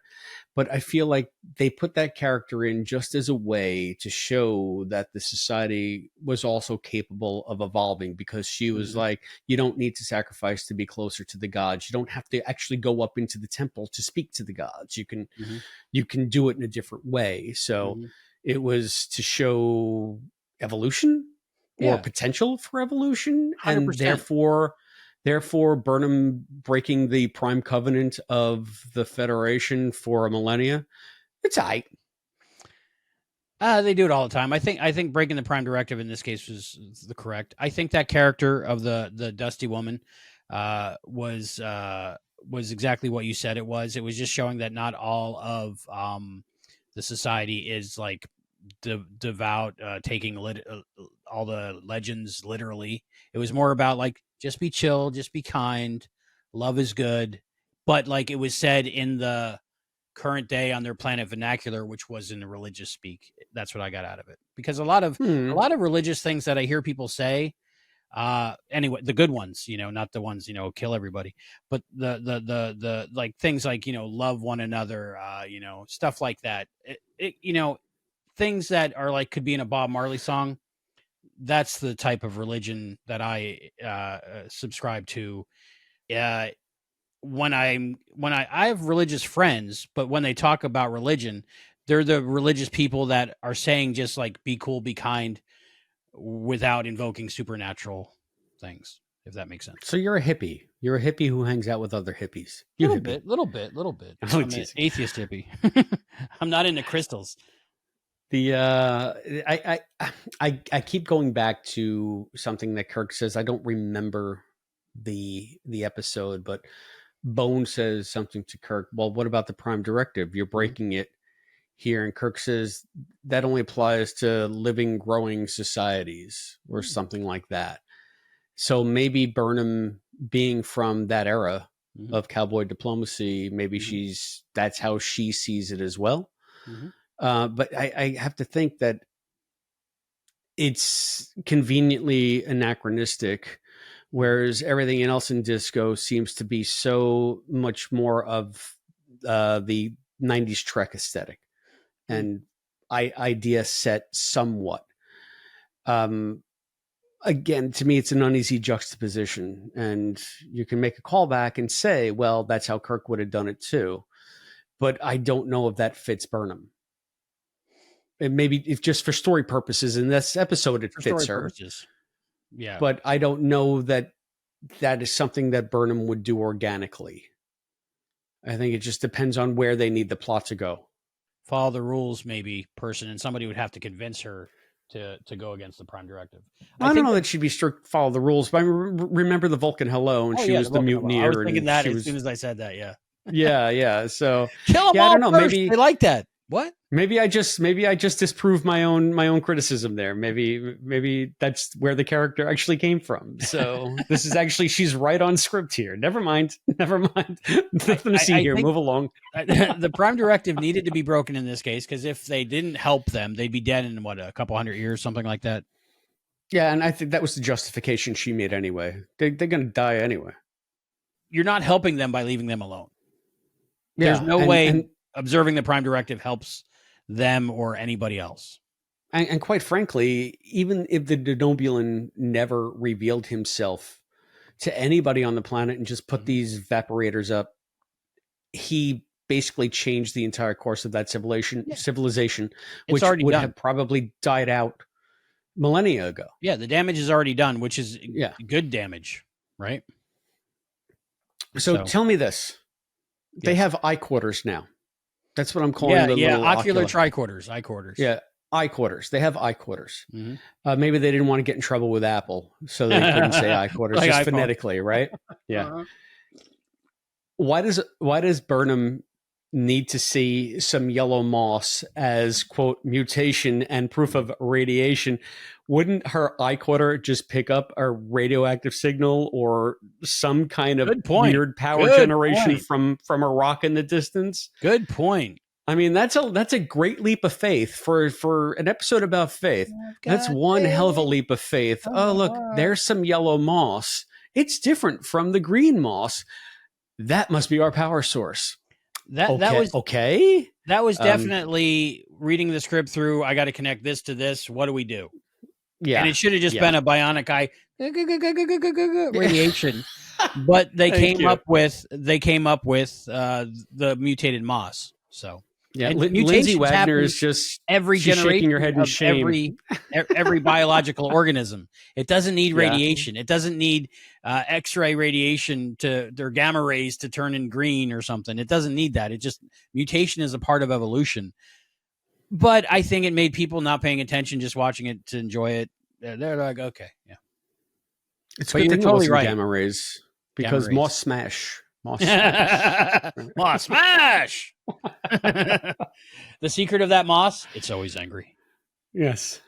So yeah, that scene didn't bump me, but now you ruined it for me. So yeah, her eye quarter totally would have just saw that. You're right. And because it did when she walked over it, like a video game, it just the outline appeared kind of. So she would have been able to see it. She could have set her tricorder to look for radiation, right, or something or abnormal, and it would have beeped anyway. I don't know. I have another question about how the vaporator works. The evaporator works. So they're expelling silver iodine into the clouds. Silver iodide, yeah. Right. So what is this? It says a single drop of rain, or they say back on a traveling carnival show. Receding the clouds for rain. What's he going to sing? What was the song he sang in that? But anyway. Old Yeller. No. Sure. Why not? I don't know. They're seeding the clouds. Yes. To do so, they're expelling air up into the clouds that's seeded with this stuff. Why, as part of that process, why would they need to hermetically seal that room and suck all of the air out of it? Wouldn't you want to open that room up to the elements and suck as much air in as you could so that you could expel more of the stuff into the clouds. It makes no sense that they would take the limited amount of air that's in that tiny chamber to do this thing that's supposed to be like a terraforming event. It's just dumb. It's just so why? People can suffocate because why? Like you'd want to open up the vents. Good thought. The way I took it Anyway. watching the episode was the Denobulan on Denobula was seeding clouds with the silver iodide on their planet, but on this planet it was done differently. And I thought they were collecting moisture, like from the atmosphere in general, and then redispersing it downward as rain No, in the force I don't field. think so. They were talking about seeding the clouds to Okay. make it rain. Okay. So make it rain. Make it rain. Yeah, that's right. Yeah, There should have been a make it rain joke in there somewhere about dollar that. bills fell from the sky. Dollar bills, dollar bill. It is crazy that they seal the chamber and then they put a vacuum in it. Why would they need a vacuum chamber to do that? That's correct. Other than because story. The other thing is there's this big bonfire in the middle of the chamber that's hermetically sealed, right? And they don't suck the oxygen out, I don't think. It's the fact that they seal it so well that all the oxygen goes. And that would have been enough oxygen for the child and Tilly for a long time. But they had this big bonfire consuming all the oxygen. And I was, the whole time I was watching the episode, I was like, put that fire out. I think they were drawing the oxygen out of the room. No, Huh? they were drawing the oxygen. They were drawing the oxygen out of the room. They were. Okay. They were. Again, to shoot it up into the clouds. It's just dumb. I think we're spending too much time on this. It's just dumb. Well, for story purposes, it worked for me. I thought, why would they not tell people at the beginning of the race? Okay, you know how this ends, right? Everybody's good, and then be like, what, death, sacrifice? Hold on a second, right? But again, the whole fish in the Caesar dressing thing. But because they're from there, so they should know how it ends, and they dreamed it their whole life, so they don't need to be explained it. So their BSing got him in trouble. But I really like that beat where Tilly said sacrifice. That was cool. Yeah, Tilly has the eye quarter as well. Yeah. So that turns out to be plot convenient. If they can get a communication signal through this tritanium, why can't they get a transporter signal? Yeah. Thank you. They probably could in time. They would have to use it'd be lower bandwidth, so it'd take a while. It'd be like a modem when you got one on the internet. So they transport like one light at a time, like in the 90s. And you gotta wait. Like a dot matrix transporter. Yeah, I like it. So that sounds very painful. Mm-hmm. So my question is, the Discovery couldn't beam them out because of the tritanium. Can they beam tritanium? So can't you just beam out a wall of the tritanium and then beam them out of the big hole that you just made? Yeah, or just beam the entire chamber up. Beam the mountain up. It seems to be hermetically sealed anyway. So, oh, that's true. It would be space worthy. Because or tritanium holds the vacuum. How about this? How about instead of having Adira, build their confidence by reading the user manual, have Adira solve the problem of how to beam Tilly out of the tritanium room. They definitely could have. And I just that would have been a good story beat, going above and beyond and figuring that out. Yeah. Then you beam Adira and the offspring up, the child, and then you have to explain to the entire society how we saved your community. And then you're getting the what is it? What episode am I thinking of where they beam a girl up to show her the planet and then they think Picard's a god, but not that one, the other one? Oh, you were thinking of the one where Riker goes native because they found the survey team. It's the one with Ray Wise. Okay, I was thinking the proto Vulcans. What about Justice? Was it Justice that they beamed the girl up? No, Justice is. They don't beam a girl up there in Picard. Are you a god? It's not who watches the Watchers. It is Who Watches the Watchers. Okay, So maybe I'm Yeah. thinking of a different one. Anyway, but they totally could have done that. So that would have been a copy on that, though. One thing I want to talk about is this episode has a lot of bowls. A lot of bowls. A lot of so bowls. many bowls. So many bowls. Yeah. There's Right. wooden bowls that they drink out of for some reason. I'm learning now it's very inefficient. And then it seems like a way to waste a lot of water. yeah, like it all goes. It just pours down. Mhm. Luckily, it's water. So if this was some kind of sticky substance like soda or sugar soda or something, it would have been everywhere. But water's okay. It's refreshing. Maybe it's hot there. I don't know. It rains. No, it doesn't rain. Maybe It's dry. It's very dry. Isn't there a forest around with so many trunks and leaves? And how do they get their water? It's too dry. They're drinking all their water up. A lot of this was in the volume, right? Which was obvious. You know, the computer screen they got behind them with the millions of LED screens, you know, like the Mandalorian. But some of it looked so good. It looked like they might have went on location. Did you notice that? Like when they're running up and down paths? I don't think that was the volume. They were definitely outside somewhere. Yeah, for some of it. Yeah, they had to be. They had to be. So, one thing I did like, if you notice, especially that final shot when they're pulling away from the vaporator, it was very cinematic. It reminded me of like a TOS movie, and I think it's because the music cue was very evocative of either Wrath of Khan or Search for Spock. But and it just had that slow pullback, and it was the part of the episode that woke me up a little bit because Star Trek. That's right, I'm watching Star Trek. You know, the music is definitely like computer make me music in the style of Star Trek. So sometimes you do get those little callbacks that you can't quite place, and I enjoyed that. I like the final seconds of the episode where they're pulling out of the planet and you hear the whistling. Yeah, that's what they're saying. Yeah, in space nobody can hear you whistle. In space, no one can hear you whistle. There's the title. You said the title. There we go. So, the problem that bumped me the most of this episode was in the story. Yes, this guy's a religious leader. Yes, this guy's religious. I know some religious leaders who are not religious personally because it's a job. It's a career. People give you free money and you don't have to pay taxes on it. Now, this guy, it's a different monetary system there. You know, it's dust and orchards and leaves or something and music bowls, lots of bowls. They got a lot of bowls there. But whether it's your job or you truly believe in this religion, you're not going to let your child sacrifice themselves no matter what. That's where I called that. Okay. Yeah. I don't have a child. Therefore I do not have an opinion. Okay. Well, he knows how to eject a deflector dish.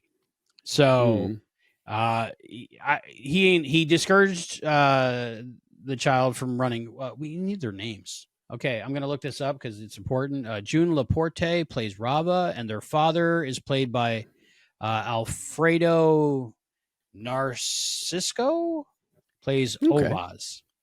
As a father, if I had any way to save my child, and this goes back to like Fringe even, you know, where the guy goes to another part of the multiverse to get a copy of his child to save his child. As a parent, you would do anything to save your child. And that includes breaking your religion, breaking your job, your customs, anything. I think it was, Ryan Reynolds who famously said, I love my wife more than anything, but the moment I met my child, I knew I'd throw her under a bus to save my child. I'm paraphrasing. But that's the whole thing of being a parent is you, without question, in seconds would sacrifice your life if you knew it would save your child. He's not going to let his child die. So that really bumped me. All right. I mean, I think that was just for dramatic purposes, and the struggle he had. I feel like the struggle for dramatic purposes, also to give stakes to the Burnham decision to break the Prime Directive. Again, not being a parent, knowing how I feel about my dog, is the only, and I don't mean to make light of what you said or to be flip or trite. I mean, to me, that's really the only thing as The close to closest, me being a parent the that closest, I'll ever get. Even being yeah. an uncle doesn't Mhm, doesn't mhm, cut it that way, because I love my nieces and nephews, but they don't live under my roof, yeah. and so I don't have a direct say in how they're raised or who they are. Whereas my dogs live here; they're parts of my family. Mhm, So I can begin to appreciate what you're saying. mhm, Unfortunately, never having had a child, I always refrain on commenting when it comes to matters of mhm, people and their children, because I don't have kids. mhm. That's So smart. I just say, look, even if I have an opinion, you don't need to know my opinion. I Right, don't have a right. I don't have a kid. I don't have a say. Exactly. Yeah. So I've seen friends of mine that were expecting or something was like, well, I had hamsters, so it's probably the same. Not the same. yeah. As soon as I saw my daughter born, my brain clicked and like it went into a different mode. It was like a circuit breaker shifted and it went, this is billions of years of evolution. It went, she's more important than you are, Hmm. and you All need right. a liver. Yeah. Have mine. That's fine. Normal everyday life. That wouldn't happen for anybody. So I think I would have enjoyed the ending better if he had a crisis of faith and he thought to himself and he solved it on his own because he had the ability to open the chamber. So I would have liked to see him like struggling there and like crying and going, "What have I done? What have I gotten this into? This is all BS anyway," and just opening the door. That would have been nice. But Yeah.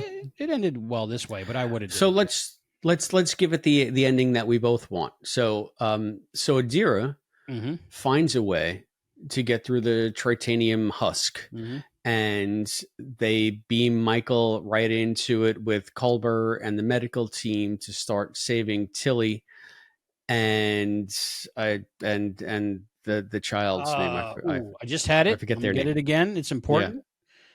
They were good. I applaud them. Um, June Laporte or Laporte. I What think it's was the name of Laporte. the character though? Rava. Rava. Mhm. Okay, so yeah, so to save Tilly and Rava, and while they're doing that, the father bursts in because he Mhm. can't bear the idea, and that's how the Prime Directive gets broken. That would have been But great. again, it's because a crisis of faith and someone ready to break the tenets of their faith Hmm. for something larger. Hmm. So that might have been a way to go too. Hmm. But Yeah, again, then you that don't would have been get a great the ending. But this you don't episode get might not have been the written by action. parents, so they might not even thought about That's that. yeah, that's true too. That's They might true have as been like, well. "Well, that's his job." I'm So done fixing disco. We got anything else or what? I'm done fixing disco. That's the name of the last episode we do at disco. I'm done fixing disco. And then eventually we got to circle back and start at the beginning, but that's far away. Yeah, I hear you. Um, yeah, that would have been a great ending. Basically, that brought up the whole thing. Like, if your religion wants you to kill your child or let your child die for religious purposes, you need a different religion, right? I'll tell it to Isaac and Abraham. Yeah. Anyway, Oof. Don't get me started on that. that's Old Testament shit right there. Right there, right there. Let's see, what else did I really like about this episode? Again, the chase, the clues, the thing going on with the water. Don't care. Don't care. The character Mm. stuff I really liked. I liked the ending with him, the father, having a crisis of faith, which is Ovaz, and I liked him trying to figure things out. And he was saying, does this mean because everything we thought was supernatural is just technology? Does that mean there aren't any gods? And Burnham reassured him, saying, no, you just learned something new, that one thing doesn't cancel out the other, which is a logical argument. Just because you found this out doesn't mean your made up stories aren't true. You can't disprove your made up stories.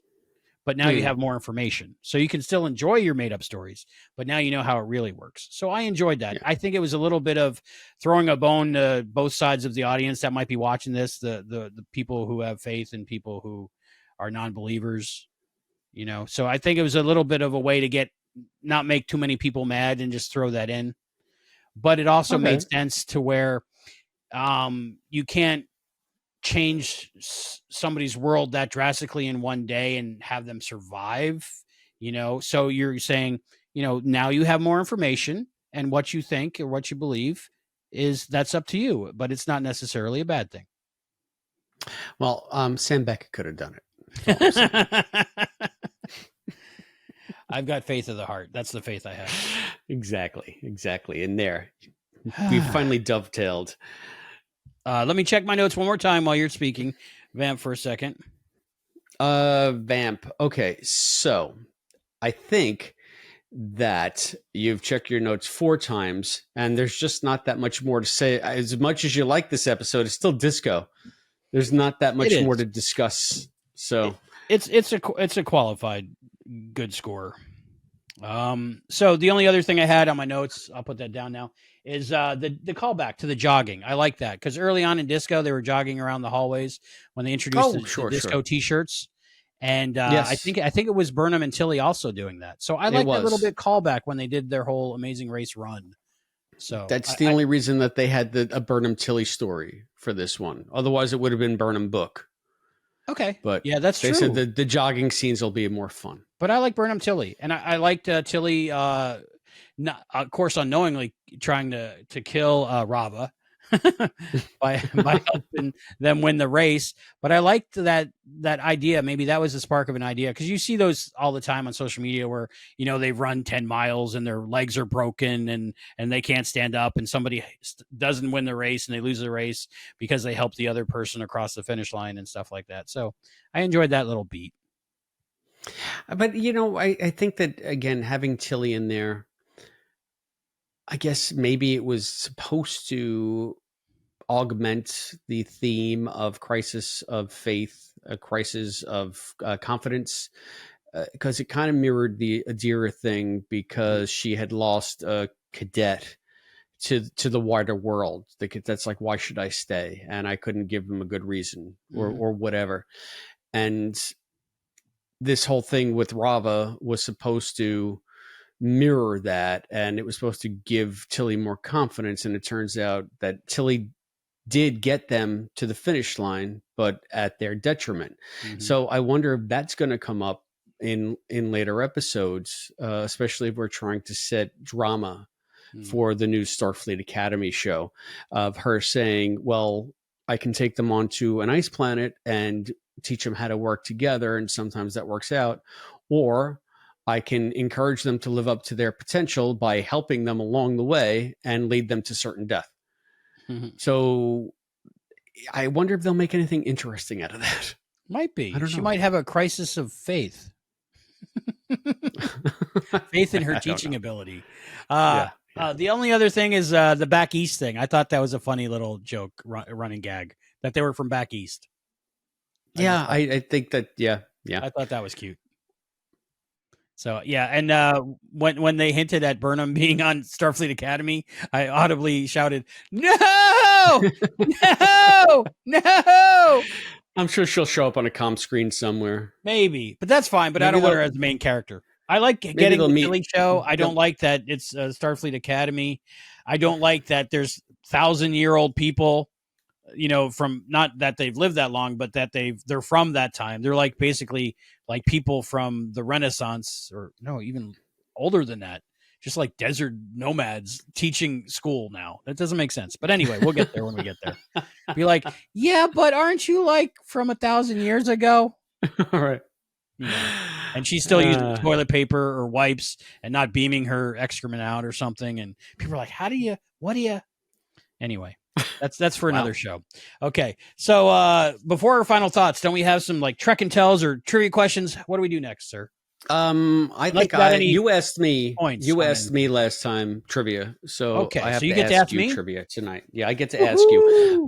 But first we got to do episode crush. Who's your episode crush?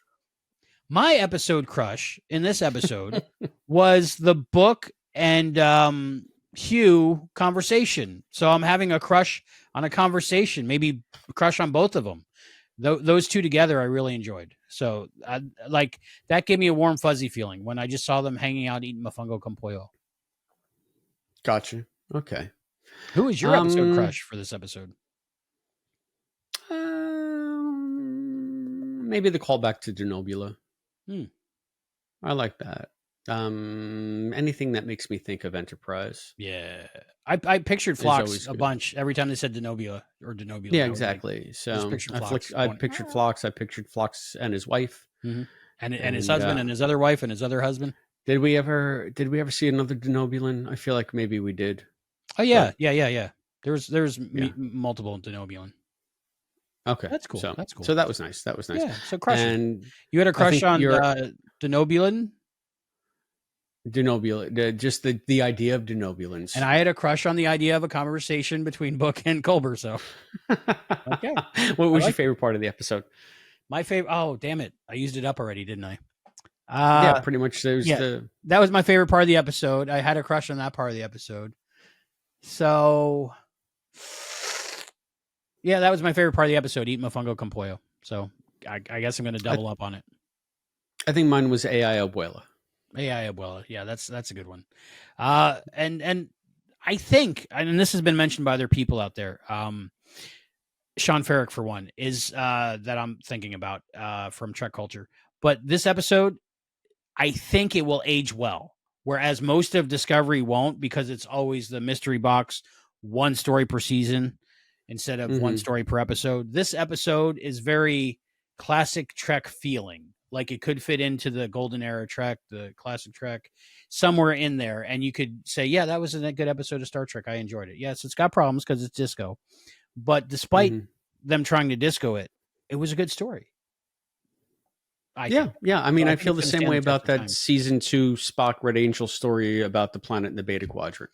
I feel like it could be, a little bit more longevity. Yeah. So there. So I enjoyed that. All right, now it's time for trivia. Trivia.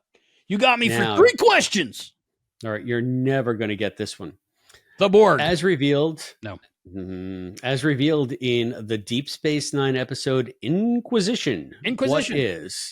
What is Section 31? Section 31 is a Black Ops arm of Starfleet that takes care of things that can't be mentioned. Or a secret division of Starfleet intelligence. I think you got it. Okay, pretty much. Yeah. Okay, next question. Oh, you're going to love this one. Speaking of Section 31, Michelle Yeoh, she got the Presidential Medal of Freedom. Did you see that? Congratulations to her. Yes, I did. That was awesome. Yes. I fast forwarded to that part. I didn't watch the other parts, but I watched that part. I was like, oh, that's so cool. Take that, other people who got the Medal of Freedom. See, if Obama was giving her that, he would have done the whole, that thing, because he's a big Trekkie. So, hey, Obama and Buttigieg, if you're watching, hook us up, bring us over. We'll do a podcast for you in the White House. Yeah, I'll be there for that. I'll vote for Buttigieg. He's a Trekkie. All right, you ready? Yep, you ready? Why does Commander Riker join the crew of the IKS Phwwwwwhcht, an old bird of prey, in the Next Generation episode, Heart of Glory, A Matter of Honor? Oh, A Matter of Honor. Why does he do it? Yeah. Okay, read that question again. This might be a technical one. Why does Commander Riker join the crew of the IKS Phwwwwwhcht, an old bird of prey, in the Next Generation episode, A Matter of Honor? Is it the student exchange program thing? Is that am I thinking of the right episode?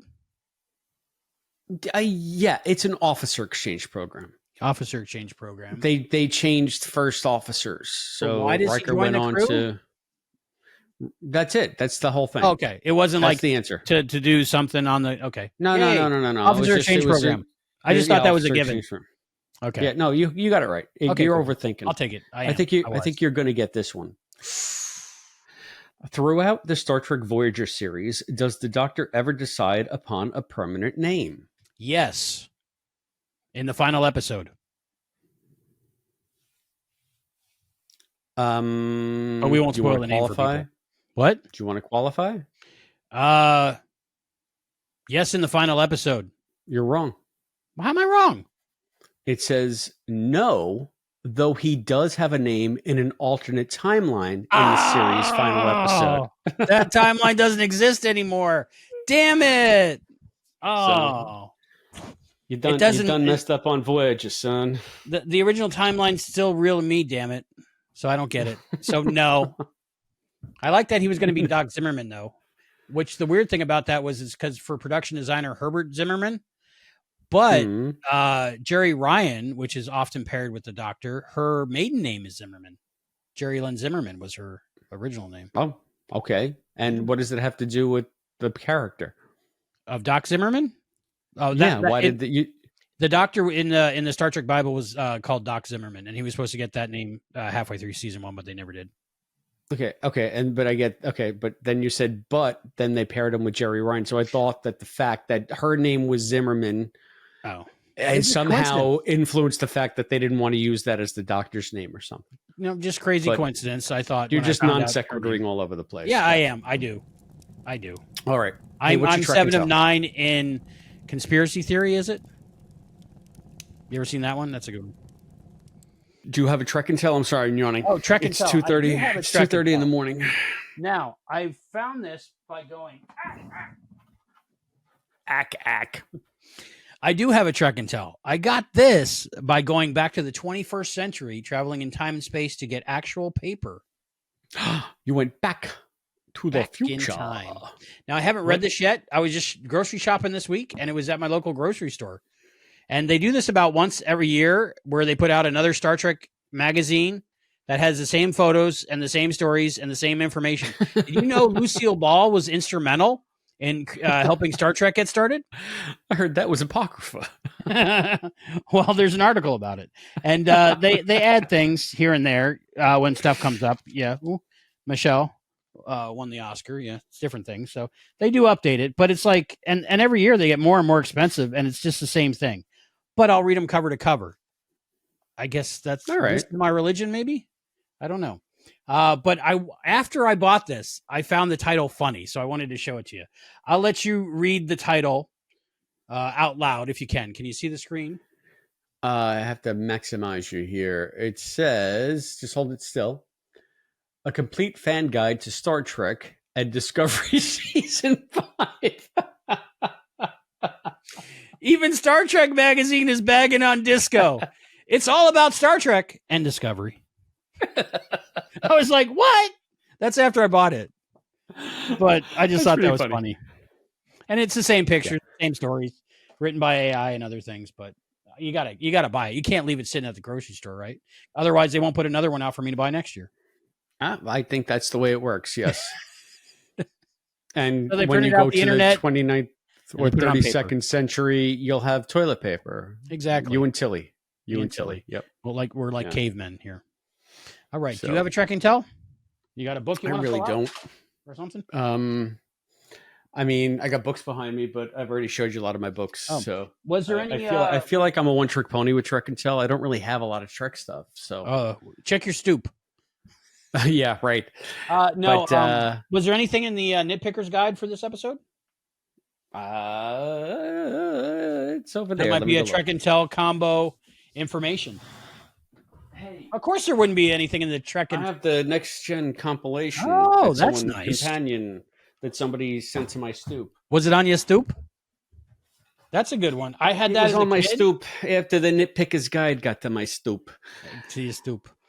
The companion, is it companion or compendium? I always get that confused. It's companion. Okay. Kind of like Metamorphosis. Star Trek: The Next Generation. Companion. I got it out of the library so many times, and I bring it back and I'd recheck it out and bring it back and recheck it out. And then I was at a bookstore and I finally saw it and I was like, oh, and I bought it. That was one of my first treasured Bibles as a child. I would read that thing backwards and forwards. And they put out several versions because I think they published it before the series is finished, the first edition. Oh, you know what? I'm looking in this for Disco. You talked about Disco.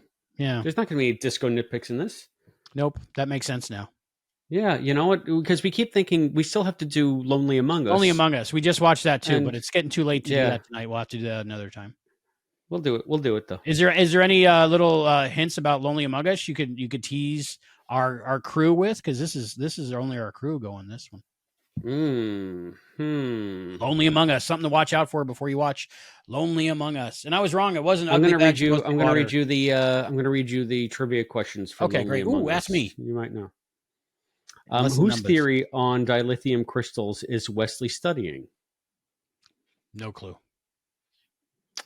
Diamonds are a girl's best friend. I think they went crystals and diamonds. Dr. Channing. Dr. Like Channing. Carol Channing. Carol Channing. Yes. Yes. All right.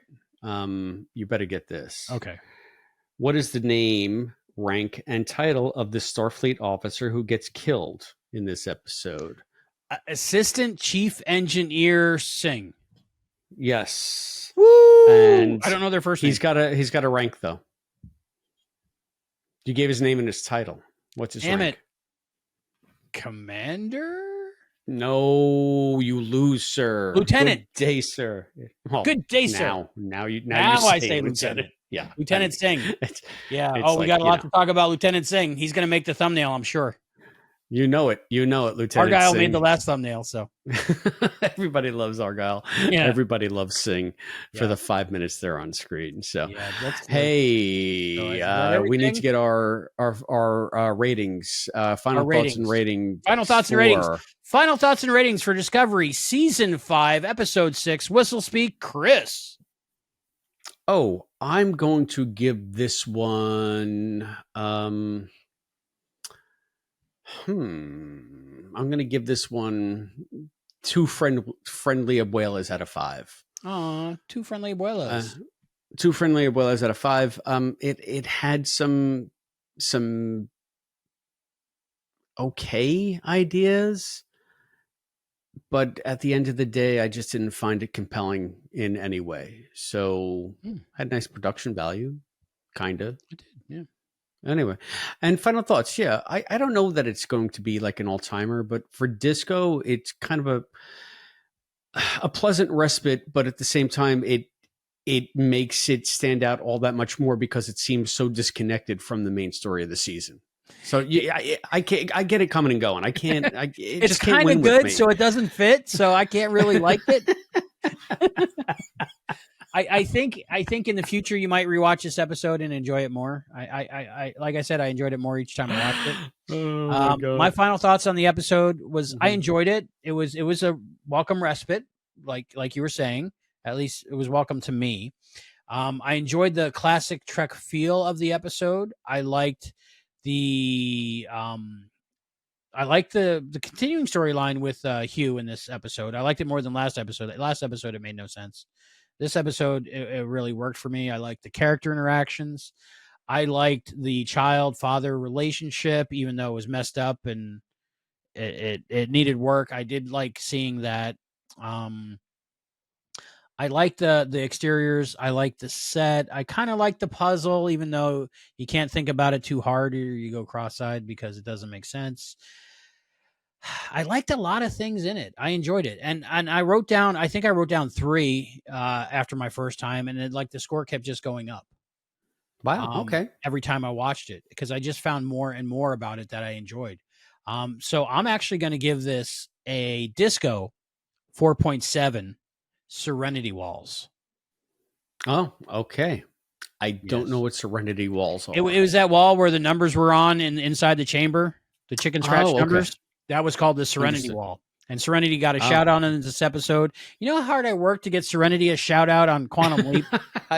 I asked every single writer, every single producer, can you just throw the name Serenity in there somewhere? Because I wanted some dad cred, you know?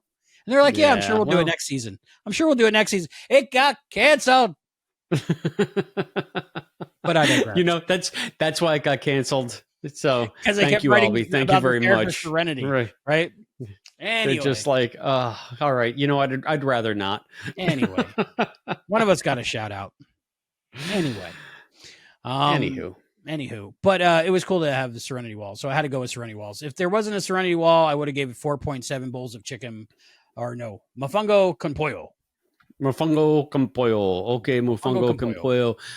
So everybody out there listening, all of our Trek Explorers, remember to go to patreon.com/Treksploration.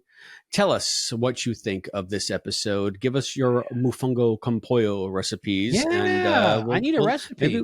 Maybe we'll do a cooking. We'll do a cooking segment on that would be great. Mofongo con pollo. Mofongo I would totally con eat that. pollo. Have you ever had mofongo con pollo? No, I've always wanted to have mofongo because I heard about it when I was a kid on Sanford and Son. one of the characters was always talking about making mofongo, and I asked my yeah, mom, "What is mofongo on Sanford and Son always. Yeah, what's mofongo? Yeah, it was Gregory Saria's character Was Puerto Rican before, or maybe it was after Barney Miller. But anyway, but yeah, Fred was always complaining that the Puerto Ricans are moving and ruining the neighborhood. yeah. So, but I always, as a kid, I was like, "Oh, mofongo, that sounds interesting." And we had a friend. This sounds so racist, but we had a Puerto Rican friend. And my mom said, "Ask Elaine; she'll make you a mofongo." I never asked Elaine because I was 7. Anyway, so Elaine, if you're listening, I always wanted to try your mofongo, and that's not a euphemism. I'm very lucky that I grew up in Florida for the second half of my childhood into my early 30s before I moved into space here. But there is a huge Puerto Rican culture. So a lot of times you go to a party, birthday party or something, and there'll be like a big tray of mofongo. So yeah, cool good stuff. Good stuff. I recommend. So yes. So that's our next quest. We're going to have fan-made mofongo. In search of mofongo con pollo. Mofongo con pollo, patreon.com/Treksploration. Yeah, vote in the polls. Leave us feedback. Do all the things. Please. Share. Let other people know. Share and share. Join our crew. Instagram is Treksploration Pod. X is at Treksploration. I'm sorry. YouTube is youtube.com/@Treksploration. And we're still in the did you mean status. If you search for us, it'll say, did you mean Trek Exploration? No. Search instead for Treksploration because we made up a word. But we'll get there. Sometimes it takes you right to it. Thank you for all of our Treksplorers who are listening to this. This is, of course, some Treksploration exclusive content for our Patreon supporters. We couldn't do it without you, so thank you very much. We hope you're enjoying us bagging on disco behind a paywall. I mean, does it get any better? I enjoyed it. So I like this one. I liked it. I think it was better. I think it was better than what was that time travel one that they kept looping? Couple episodes ago. Turn and face the strange. Face the strange. I like this better than Face the Strange. Face the Strange had me excited because of the sci-fi premise. I enjoyed this episode more. I like the old man hand at the end of Face the Strange better. That's true. Anyway, so it looks like we're getting back to some of the main plot elements because next up on our Discovery recap is the episode Eriga, which, as we all know, is the bounty that's on Locke. Mm-hmm. So it looks like it's going to be more Maul and Locke shenanigans next time. And on our recaps for The Next Generation, as we've already indicated, Lonely Among Us will be our next show. I'm excited to talk about that one. That's what we all have to look forward to. Hey, and you know what? You all have Zoidberg. Woo, woo, woo, woo, woo, woo. You know what? 19 minutes. The next episode of Disco drops. Yeah. In 19 minutes, I better be asleep because I probably won't make the whole thing. I'm going to try, though. All right. Maybe I'll make some mofongo con pollo. Erigo bra. Mofongo con pollo, my friend. As we say on, as us Harlem Nights say,